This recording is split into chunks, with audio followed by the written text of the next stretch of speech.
Si Jesus ang muling pagkabuhay at ang buhay. Pagdating ni Jesus, nalaman niyang 4 na araw nang nakalibing si Lazaro.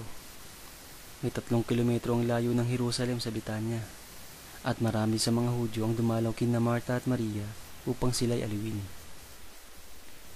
Nang marinig ni Marta na dumarating si Jesus, sinalubong niya ito, ngunit si Maria ay naiwan sa bahay.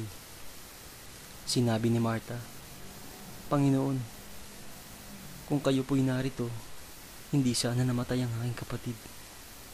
Ngunit nalalaman kong kahit ngayon ibibigay sa inyo ng Diyos ang anumang hingin ninyo sa Kanya. Muling mabubuhay ang iyong kapatid," wika ni Jesus.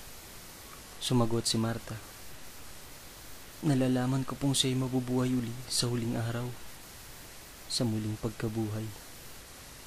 Sinabi naman ni Jesus, "Ako ang muling pagkabuhay at ang buhay. Ang nananalig sa akin, kahit mamatay ay muling mabubuhay.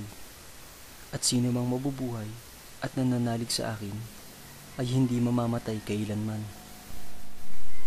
"Pinaniniwalaan mo ba ito?" "Opo, Panginoon," sagot niya. "Nananalig ako sa inyo. Kayo po ang anak ng Diyos, ang Mesiyas na inaasahang paparito sa sanlibutan."